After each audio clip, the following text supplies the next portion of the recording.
It's been nearly 13 months since Russia invaded the sovereign nation of Ukraine. China's Xi Jinping arrived in Moscow within the past hour and spending 3 days in Russia to meet with President Vladimir Putin. The Pentagon spokesman saying today that a Russian fighter jet struck the propeller of a U.S. surveillance drone in international airspace. More than 70 Chinese military aircraft have entered Taiwanese airspace over the last 24 hours. President Biden, in one of his most definitive statements to date, moments ago making it clear, United States aid will continue to pour into Ukraine. This assistance would provide even more artillery, armored vehicles, anti-armored systems, anti-air capabilities that have been used so effectively thus far in the battlefield by the Ukrainian warriors. Today, the United States downed a suspected Chinese spy balloon that's been floating across the country for days. Are you ready for World War III? The chairman of NATO's military committee says the U.S., Canadian, and European alliance is ready for a direct fight with Russia. We're at the brink of World War III, just in case anybody doesn't know it. And this has been an incredibly sharp wake-up call. This has been a slap to the face around the West. And what it's saying is, you ain't as safe as you think you are.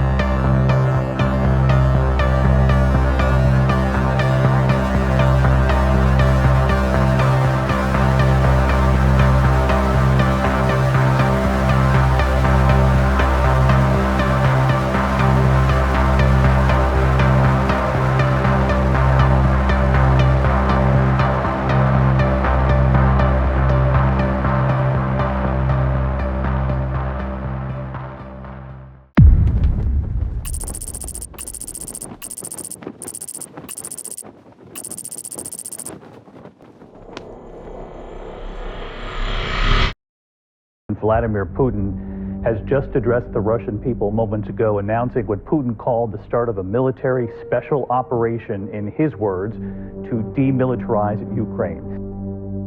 Ukraine, the country that has been at the center of attention for the last year, after Russian leader Vladimir Putin ordered an all-out invasion on the nation's borders. Мною принято решение о проведении специальной военной операции. Ее цель – защита людей, которые на протяжении 8 лет подвергаются издевательствам, геноциду со стороны киевского режима. But the country is no stranger to conflict with Russia, as modern tensions date back as far as 1991, when the Republic gained independence from the Soviet Union. Since then, the two countries have had a number of smaller conflicts, but nothing compared to what we're seeing today. Putin wants to turn back the clocks to the days of the USSR, and reclaiming Ukraine is a key part in doing that. It is a fight for the existence of the Russian state itself, because our adversaries, as I used to call them partners, they have one task, and we became convinced of this in previous decades: to rock the boat, shatter Russia into pieces. So for us, this is not a geopolitical task, but the task of the survival of Russian statehood.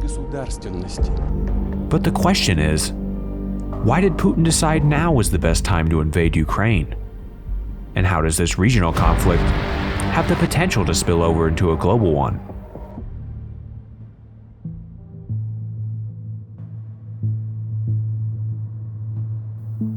To understand why Putin invaded Ukraine, we have to go back to 1949, when these countries, including the United States and Canada, formed what is known today as the North Atlantic Treaty Organization. If there is anything inevitable in the future, it is the will of the people of the world for freedom and for peace.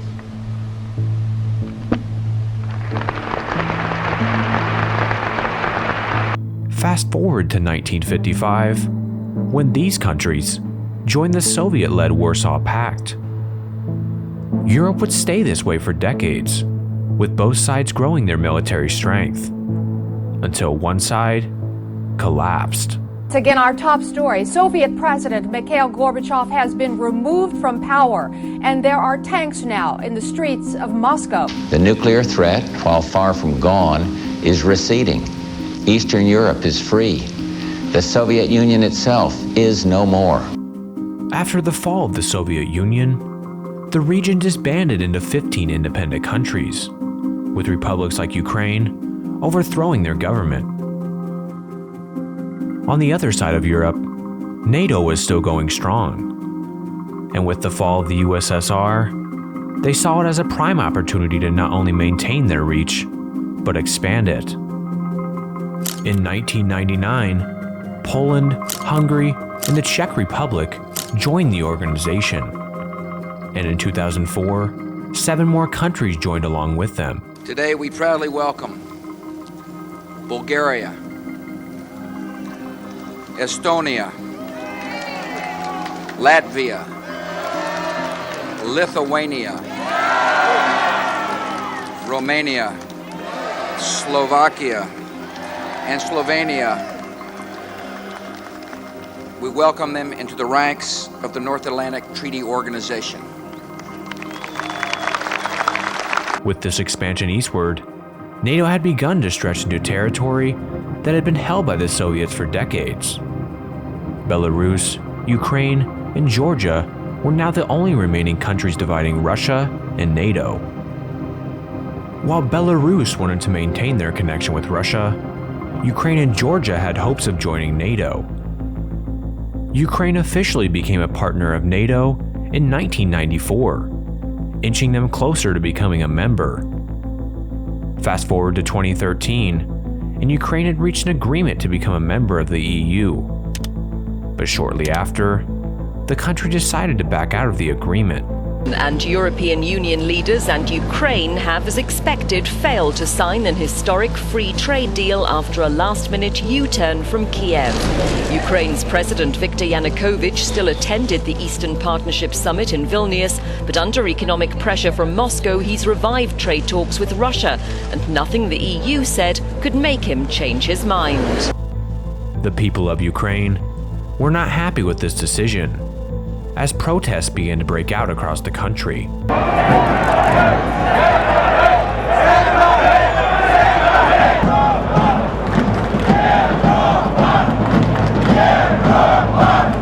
President Putin was beginning to realize that the influence Russia had over the region was shrinking.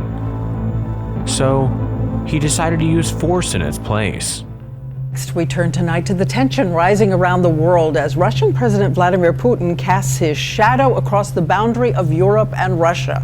Tonight, his troops are holding firm in a corner of Ukraine known as Crimea. First, in 2014, Putin decided to annex the Crimean Peninsula.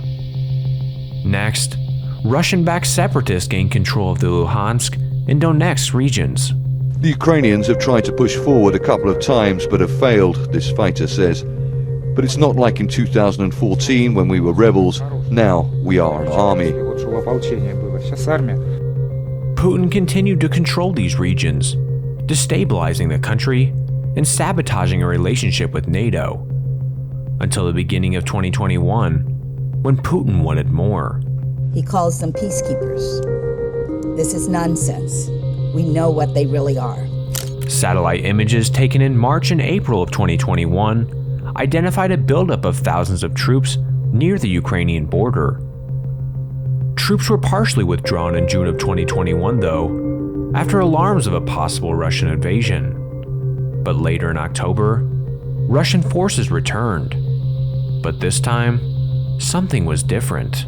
Russia has for weeks been massing troops and tanks along the Ukrainian border, prompting Ukraine, Poland and Lithuania to call for more Western sanctions against it in fear of an invasion.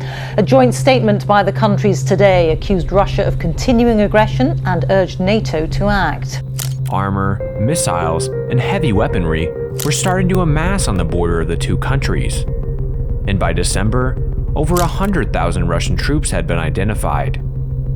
Imagery showed troops in Belarus from the north, Crimea from the south, as well as in the Luhansk and Donetsk regions to the east. While we don't believe that President Putin has made a final decision to use these forces against Ukraine, he clearly now has that capability. And there are multiple options available to him, including the seizure of cities and significant territories, but also coercive acts or provocative political acts like the recognition of breakaway territories. Putin repeatedly denied any plans to invade the country. A few weeks later, though, he issued his demands. Мы слышим, что Украина не готова сегодня к вступлению в НАТО. Мы знаем этот тезис. И тут же говорят, что ее завтра не примут. А примут тогда, когда ее подготовят к этому. Но для нас это может быть уже поздно. Поэтому мы хотим решить этот вопрос сейчас. His main request was for NATO to push back their influence, moving their borders to where they were pre-1999. Western leaders refused, and instead reinforced the region with thousands of troops, sending a strong message that NATO wasn't going anywhere. With tensions continuing to rise, the day that the two countries would collide seemed almost inevitable. The only question was when. That day was February 24th, 2022.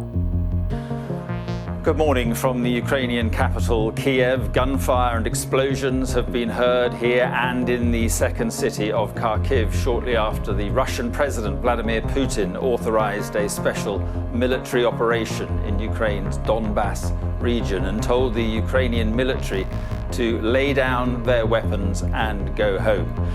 US President Joe Biden has condemned the attack as unjustified and unprovoked. In Germany, Foreign Minister Annalena Baerbock has just said if the world does not respond, we will pay an even higher price. World leaders were quick to denounce the Russian invasion. And once again, in the center of Europe, innocent women, men and children are dying of fear for their lives. We condemn this barbaric attack and the cynical arguments to justify it. It is President Putin who is bringing war back to Europe. For weeks, we have been warning that this would happen. And now, it's unfolding largely as we predicted. Since that day, things haven't gone exactly to plan. While Russia has made advances within the country, it has come at a cost, with reports estimating that over 200,000 Russian troops have either been killed or injured as of early 2023. And while the war isn't going as expected, it isn't because Ukraine's military is that much better, but rather because of the help of foreign nations. The US alone has spent a whopping $46.6 billion on the war so far.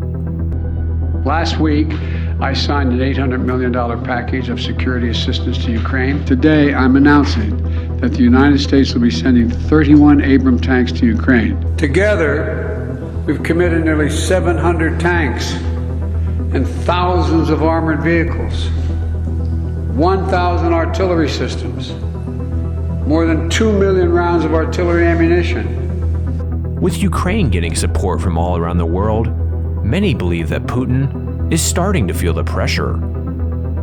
Just this year, Norwegian intelligence spotted Russian-armed nuclear vessels in the Baltic Sea, something that hasn't happened in over 30 years. And later that same month, President Putin suspended the only remaining nuclear treaty between Russia and the United States.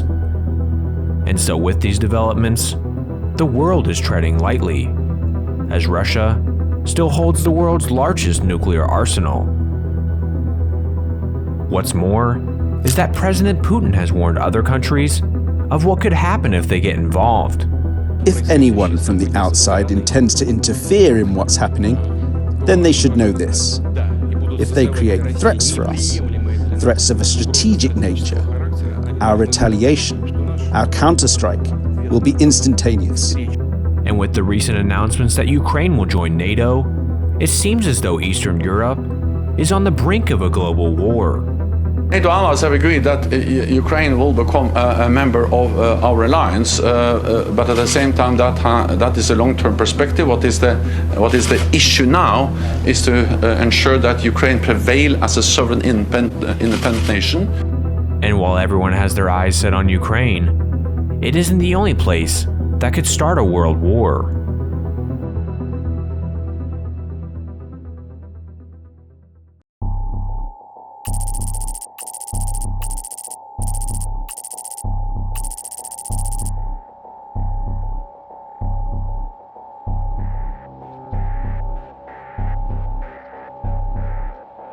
Here in Beijing, the city is bustling. It's a symbol of the immense growth that the country has seen over the past few decades. But behind all of this lies something darker. As the capital of China, the city is at the center of a government that has been in a long-standing dispute with its next-door neighbor, Taiwan. This morning, we look at the worry in Taiwan that China will attack it someday at a tense time for that whole region. A U.S. warship yesterday sailed through the Taiwan Strait, separating the island from China, a narrow body of water there. And it followed days of Chinese military drills around Taiwan. The tensions between the two countries are rooted in a complex history, dating back as far as the 1600s. But to understand what's going on today, we only have to look back as far as 1992. During the time, the two countries were seeking to formulate a framework that would resolve what they both considered to be an irresolvable conflict. Leaders of both countries met in Hong Kong, where they were to discuss what was known today as the 1992 Consensus. The main premise behind this was for both sides to combine into what was described as One China. To this day, though, the One China policy is still a top issue between the two countries. China's interpretation of the One China policy is that Taiwan is a part of China. They consider the country to be a breakaway province and will eventually be reunited with the mainland.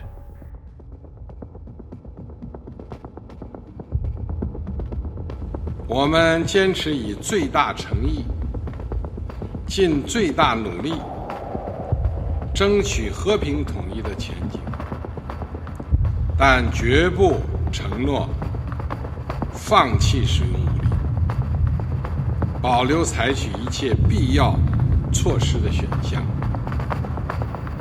On the other hand, from Taiwan's perspective, they maintain the view that they are a sovereign state and wish to be recognized as such. We will continue to bolster our national defense and demonstrate our determination to defend ourselves in order to ensure that nobody can force Taiwan to take the path China has laid out for us. A path that offers neither a free and democratic way of life for Taiwan. And while tensions between the two countries have always been high, things have escalated to a new level since the leadership takeover of Xi Jinping in 2013.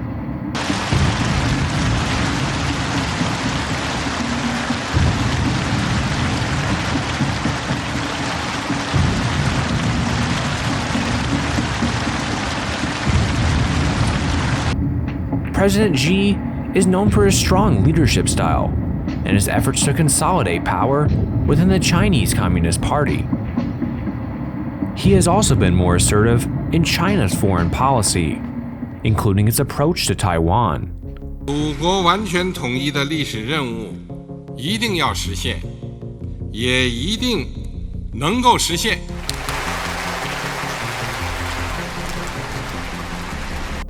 China has a long and rich history, and its leaders have often sought to leave their mark on the country. Xi Jinping is no exception. Mr. Xi's name and his political thought have been written into the very document that modern China is built upon. It's unclear, though, what this means for the country, but there is no doubt it allows Xi Jinping to tighten his grip on power.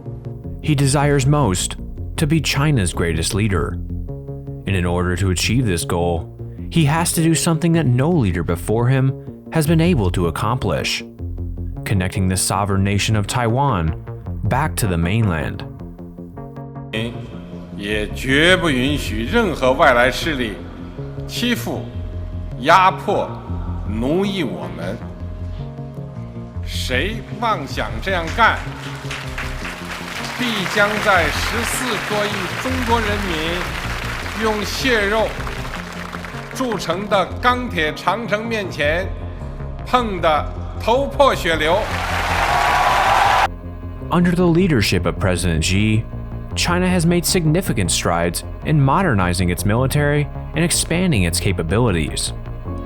The country has become increasingly assertive on the world stage, and its military buildup has been a key part in this trend.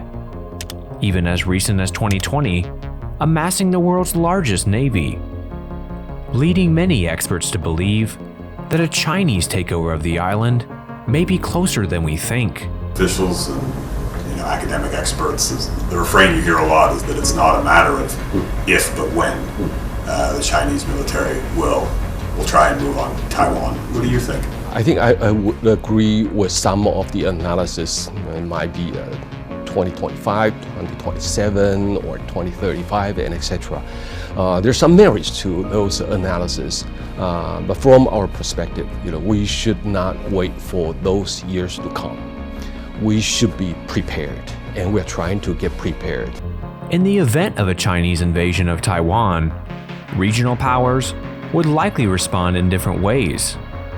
Japan, which has already expressed concern about China's military buildup, could choose to bolster its own defenses and increase its military cooperation with the United States. India, which has its own border dispute with China, could view a Chinese invasion of Taiwan as a threat to its own security. On the other hand, the United States has long maintained a secure relationship with Taiwan, providing them with the majority of their military equipment and training. In the event of a Chinese invasion, the United States would face a difficult choice between defending Taiwan and risking a direct conflict with China. Although President Joe Biden has already stated that the US would get involved if China did actually invade. We're not encouraging their being independent. That's their decision. But would U.S. forces defend the island? Yes, if in fact there was an unprecedented attack. The US could also seek to rally support from its allies in the region, as well as the support of NATO. On the other side of the conflict, China could call on countries like Russia to get involved, as relations between the two countries have only been increasing in the last decade. To Russia tonight, China's President Xi arriving for a 3-day summit in Moscow with his so-called peace plan. This is the first visit since Russia invaded Ukraine. The images tonight, you can see Xi given the red carpet treatment serenaded by a military band in Russia. Vladimir Putin then welcoming his, quote, dear friend to the Kremlin. Inevitably, North Korea would get involved, as the country relies on more than 90% of its total trade volume to come from China. Both Iran and Pakistan could get involved as well, as both these countries have a history of supporting China's territorial claims. And so with an invasion on the island, not out of the realm of possibilities, World War III beginning in Asia seems more real than ever before.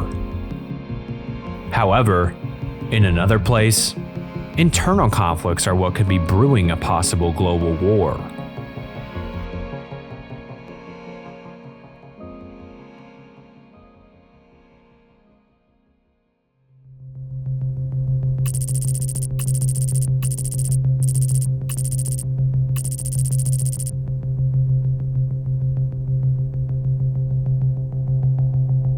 The United States, a land that was once a beacon of democracy and stability, but now it finds itself in the middle of a political and social dilemma.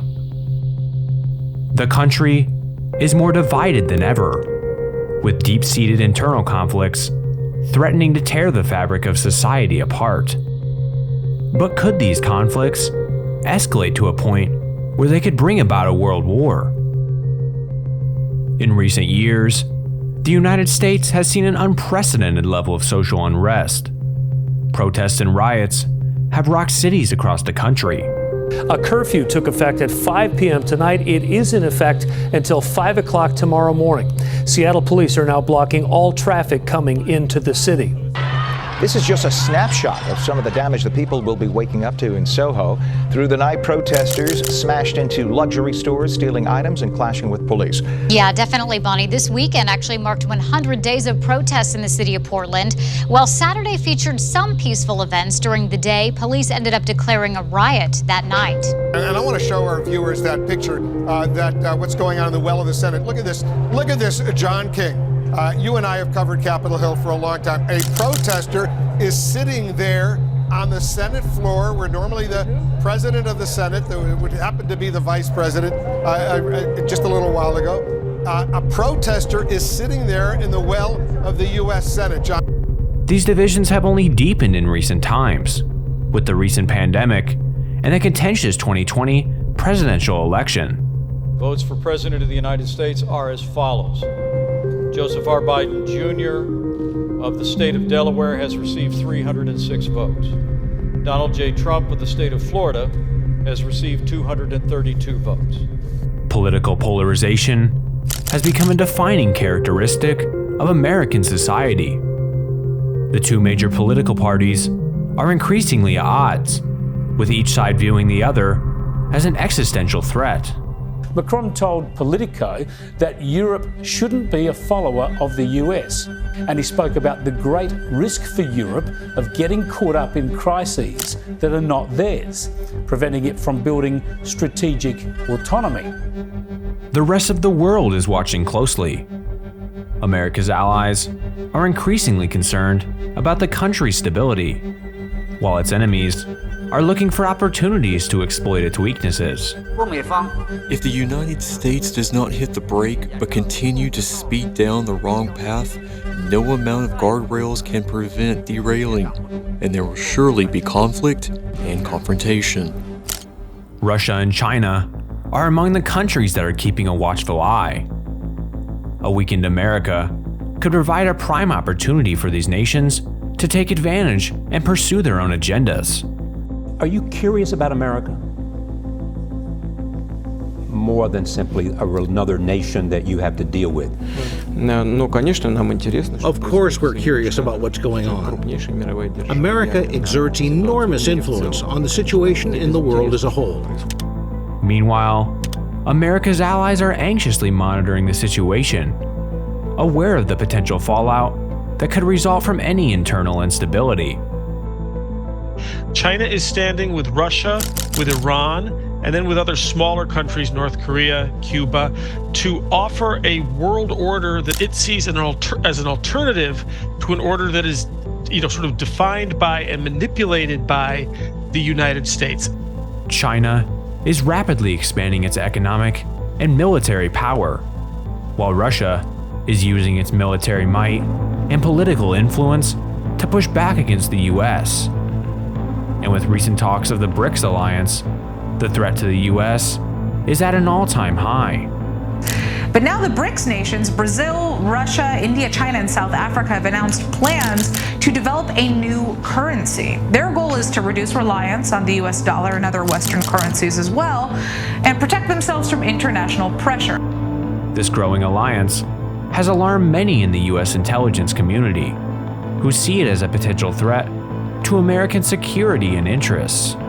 It's been about 30 years since there was another superpower on the earth that was in conflict with the United States, and we are back in that place. The global power dynamics are shifting, and the US is facing a formidable challenge from its rivals. As tensions rise, the future of American global leadership is up for debate. The United States has fought in numerous wars around the world, but a world war fueled by internal conflict would be an entirely new and unprecedented situation, something the world has never seen before.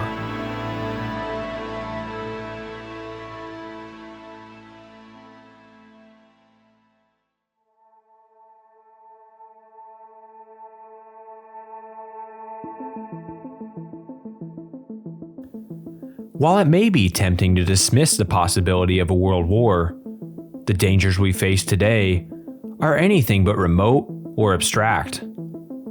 The interconnected nature of our global system means that the actions of one nation can have a ripple effect far beyond its borders, affecting us all in unforeseen and potentially catastrophic ways. As we've seen throughout history, no nation, regardless of its power or intentions, is immune to the devastating consequences of a global conflict. The specter of a world war is not an abstract notion that affects only those in power, though. It's a terrifying possibility that would have devastating consequences for people around the globe. The sad truth is that the human cost of war is often overlooked or blatantly ignored, as policymakers and leaders focus on the strategic and economic implications of conflict, rather than the people involved. But it's the ordinary citizens who pay the highest price, as they struggle to survive in the midst of the violence and chaos. As we confront the challenges of our modern world, it's essential that we remember the true cost of conflict and work tirelessly to promote peace. By recognizing the humanity of those affected by war and committing ourselves to finding solutions, we can help ensure a more just and equitable world for generations to come. As for now, no one knows just exactly what the future holds. The world waits to see what happens next, hoping for a peaceful resolution to these regional conflicts, as the world depends on it.